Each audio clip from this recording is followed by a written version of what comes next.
चलिए बेटा, हम लोगों ने डिटर्मिनेंट चैप्टर के अंदर 2/2 ऑर्डर का डिटर्मिनेंट और 3/3 ऑर्डर का डिटर्मिनेंट कैसे सॉल्व करते हैं वो देखा था थियरी पार्ट में। अब हम लोग एक्सरसाइज 4.1 स्टार्ट करेंगे, ठीक है। तो आपका एक्सरसाइज 4.1 के अंदर पहला क्वेश्चन देखते क्या दिया हुआ है। एक्सरसाइज 4.1 क्वेश्चन नंबर 1 बहुत ही आसान दिया है बेटा। 2 4 -5 -1। हम लोग इसे कैसे सॉल्व करेंगे देखिए। सबसे पहले आप डायगोनल एलिमेंट को मल्टीप्लाई करेंगे। 2 × -1 -2। अब ये जो माइनस है बेटा वो रूल का है, जब आप इस डायरेक्शन में मल्टीप्लाई करते हैं तो आपको कंपलसरी माइनस लिखना होता है। -5 × 4 ये आपको -20 देगा, तो -2 -20 तो यहाँ आपको बेटा 18 आंसर आएगा। अब हम लोग आगे बढ़ेंगे क्वेश्चन नंबर 2 के अंदर। तो क्वेश्चन नंबर 2 के अंदर फर्स्ट क्वेश्चन आपको क्या दिया है, cos theta minus sin theta cos theta. चलिए इसे कैसे सॉल्व करेंगे हम लोग। तो आपने इस डायरेक्शन में मल्टीप्लाई किया, cos × cos स्क्वायर हो गया। जब आप इस डायरेक्शन में मल्टीप्लाई करेंगे तो रूल का माइनस आता है, बट यहाँ पर ऑलरेडी बेटा माइनस है तो सेम इसी की तरह प्लस होने वाला है।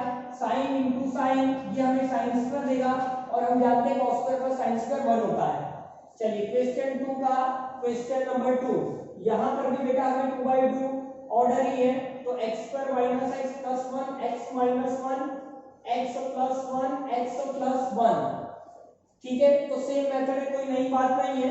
यहाँ पर आप इस डायरेक्शन में मल्टीप्लाई करेंगे तो x + 1 × x² - x + 1 देगा।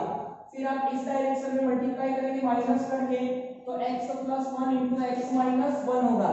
अच्छा, अगर आप यहाँ पर ध्यान से देखते हो तो ये एक फॉर्मूला है बेटा। कौन सा फॉर्मूला है, ध्यान से देखिए, मैं यहाँ लिख रहा हूँ a³ + b³ हम लोग क्या लिखते हैं, a + b × a² - ab + b², ठीक है। अब आप एक काम करिए, a की जगह पर x डाल दीजिए और b की जगह पर 1 डाल दीजिए, तो ये x³ + 1 = क्या होगा, x + 1 x² - x + 1। तो मेरा कहने का मतलब क्या है कि यहाँ पर जो मल्टीप्लिकेशन है इसकी जगह पर हम लोग क्या लिख सकते हैं, इसकी जगह पर हम x³ + 1 लिख सकते हैं। तो ये हमारा x³ + 1 हो गया।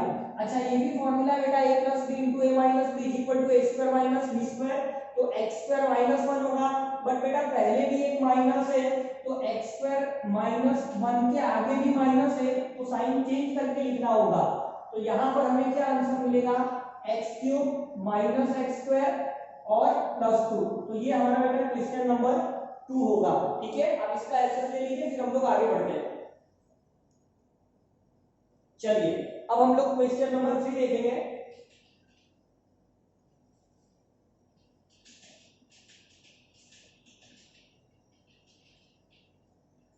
क्वेश्चन नंबर 3 बेटा देखते क्या दिया है। आपको मैट्रिक्स दे रखी है। मैट्रिक्स ए आपको क्या दिया है, 1 2 3 4 1 2 अच्छा सॉरी 1 2 4 2 दिया है, और आपको प्रूव करना है 2a का determinant = 4 times determinant of a, ठीक है। देखो बेटा पहले मैं आपको एक शॉर्टकट बता देता हूं जो आपको एमसीक्यू में काम लगेगा, फिर हम इसे प्रूव भी करते हैं।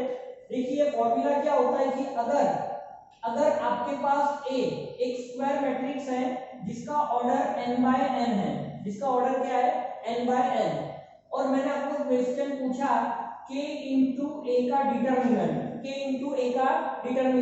तो बेटा जब हम लोग k को बाहर लेते हैं तो n पावर लेकर वो निकलेगा, और यहाँ पर डिटरमिनेंट ऑफ a लिखा जाएगा।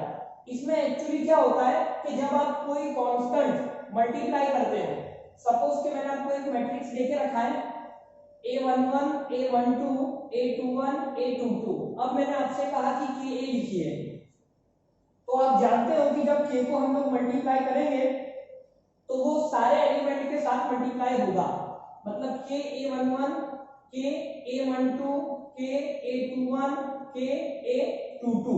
अब जब आप इसका डिटरमिनेंट लोगे, इस मैट्रिक्स का determinant of ka = k a11 k a12 k a21 Ka22। देखिए बेटा क्या होता है कि जब कांस्टेंट मैट्रिक्स के अंदर मल्टीप्लाई होता है तो आपको सारे एलिमेंट के साथ मल्टीप्लाई करना होता है, लेकिन जब आप कांस्टेंट को डिटरमिनेंट में से बाहर लेते हो तो वो सारे एलिमेंट में से बाहर नहीं आता है, वो पहले फर्स्ट रो से बाहर आएगा, फिर सेकंड रो से बाहर आएगा, फिर अगर आगे और है तो थर्ड रो से बाहर आएगा, या तो कॉलम 1 से बाहर आएगा, फिर कॉलम 2 से, कॉलम 3 से। मतलब कहने का मतलब क्या है कि यहाँ पर पहले आप रो 1 में से k को बाहर लोगे, फिर आप रो 2 में से k को बाहर लोगे तो यहाँ पर k² होगा, फिर बाद में a11, a12, a21, a22 का डिटरमिनेंट लिखा जाएगा। समझ रहे हो, ये डिफरेंस आप समझना बेटा। मैट्रिक्स के अंदर किसी भी कांस्टेंट को मल्टीप्लाई करते हैं तो सारे एलिमेंट के साथ मल्टीप्लाई होता है, वैसे ही अगर आप मैट्रिक्स में से बाहर लेते हो तो सारे एलिमेंट में से एक ही बार बाहर, सारे एलिमेंट में से k जो है वो एक ही बार में बाहर होगा। बट डिटरमिनेंट के केस में ऐसा नहीं होता है बेटा, हम लोग आगे इसके बारे में और डिटेल में डिस्कस करेंगे। अभी आप थोड़े टाइम के लिए इसे इतना याद रख लीजिए कि डिटरमिनेंट में से अगर कांस्टेंट बाहर लेना हो तो 1 बाय 1 लेना पड़ता है, मतलब फर्स्ट रो से बाहर आ गया, फिर अगर सेकंड रो से बाहर ला रहे हो तो बाहर स्क्वायर करोगे, अगर थर्ड रो है उसमें से भी आप बाहर ला रहे हो तो k³ होगा। जैसे मैं आपको 3/3 के लिए भी समझा देता हूँ, फिर बाद में हम लोग इसे आगे और डिस्कस में भी देखने वाले हैं। देखिए अगर मैं आपको 3/3 मैट्रिक्स देता हूँ, k = a11, a12, a13, 21, 22, 23, 31, 32, 33। अब अगर आप इस मैट्रिक्स A को k से मल्टीप्लाई करते हो, देखिए अभी आप मल्टीप्लिकेशन कर रहे हो बेटा मैट्रिक्स में, कांस्टेंट जो है वो मैट्रिक्स से मल्टीप्लाई हो रहा है, तो मैट्रिक्स के सारे एलिमेंट, मतलब यहाँ पर आपको टोटल 9 एलिमेंट दिख रहे हैं, तो सबके साथ मल्टीप्लाई आपको करना पड़ेगा। ऐसे Ka11, Ka12, Ka13, Ka21, A22, Ka23, 31, 32, 33। Matrix का ऐसा फंडा होता है बेटा, ठीक है। और अगर आप यहाँ से मैट्रिक्स में से ही k को बाहर लाना हो तो सिर्फ एक ही बार के बाहर लिखा जाएगा, लेकिन जब आप इसे डिटरमिनेंट में कन्वर्ट करते हो, जब आप इसे डिटरमिनेंट में कन्वर्ट करते हो, मैंने डिटरमिनेंट में कन्वर्ट कर दिया, तो Ka11, A12, Ka13, ठीक है, A21, A22, A23, 31, 32, 33। देखिए अब डिटरमिनेंट में से जब कॉमन निकालने की बारी आती है बेटा तो बारी बारी से निकलता है, पहले first row, second row, third row, order important नहीं है लेकिन सिंगल रो में से बाहर निकलता है। वैसे ही कॉलम में से भी निकालना चाहते हैं तो सिंगल कॉलम में से निकलेगा, मतलब रो 1 का k, रो 2 का k और रो 3 का k। तो बेटा आपको बाहर जो है k का क्यूब करना पड़ेगा, क्योंकि तीनों हार में आपके पास, तीनों रो में आपके पास k है, और जो डिटरमिनेंट आपका बच रहा है वो A11, A12, A13, 21, 22, 23, 31, 32, 33 ऐसे। तो इस वजह से मैंने आपको ये फॉर्मूला समझाया हुआ है, ठीक है।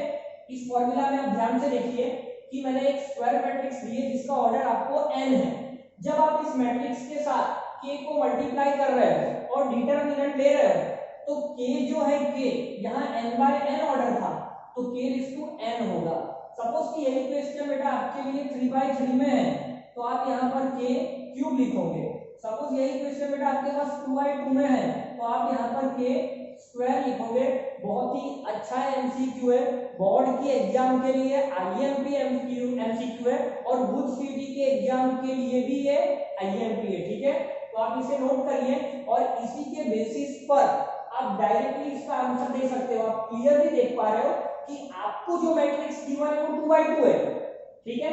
तो अगर आप ये 2 बाहर लोगे तो बेटा वो स्क्वायर लेके निकलेगा, क्योंकि ऑर्डर 2 था, ठीक है। तो 2² डिटरमिनेंट ऑफ है और हम जानते हैं कि 2² तो बेटा 4 होता है, तो इस वजह से ये आपको रिजल्ट गिवन है।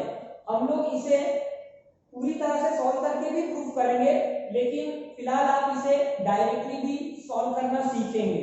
ठीक है, यहाँ पर कोई भी नंबर हो, सपोज कि मैंने आपको 6a का डिटरमिनेंट बोल दिया, 6a का डिटरमिनेंट, तो जब भी आप 6 बाहर लिखोगे तो ये 2/2 है, तो आपको 6 का स्क्वायर करना पड़ेगा, मतलब ये आपको 36 टाइम्स डिटरमिनेंट ऑफ a देगा।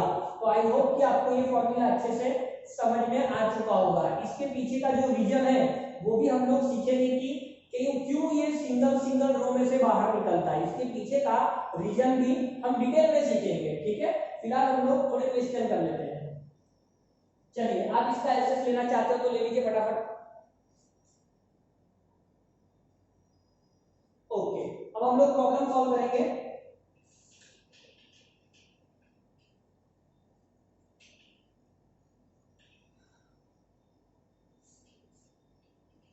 देखिए, सबसे पहले तो आप 2a फाइंड आउट करिए। तो जैसा कि आप जानते हो कि 2 जो है वो सारे एलिमेंट से मल्टीप्लाई करना है, तो 2 2 2 जा 4, 2 4 जा 8 और 2 2 जा 4।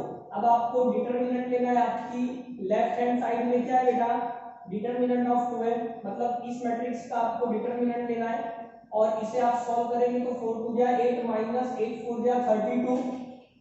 ठीक है, अब इसे अगर माइनस करेंगे तो माइनस का 24। अब आप बेटा राइट हैंड साइड पर आ जाइए, आपको 4 टाइम्स डिटरमिनेंट ऑफ a करने को बोला है, तो आप जानते हो कि डिटरमिनेंट ऑफ a 1 2 4 2 कैसे निकाला जाता है, 2 into 1 2 माइनस 4 2 जा 8, तो ये 4 इंटू माइनस करने पर क्या मिलेगा -6, तो फाइनली -24। तो बेटा आप देखिए कि आंसर दोनों केसेस में सेम आ रहा है, तो हम लोग बोल सकते हैं therefore LHS is equal to RHS, therefore determinant of 2a is equal to 4 times determinant of a। ठीक है, तो आगे जो है कई क्वेश्चन ऐसे हैं, मतलब 4 नंबर वाला भी ऐसे ही है, लेकिन वो 3/3 ऑर्डर का है। ठीक है, तो आप इसका एसएस ले लीजिए, फिर हम लोग आगे बढ़ते हैं।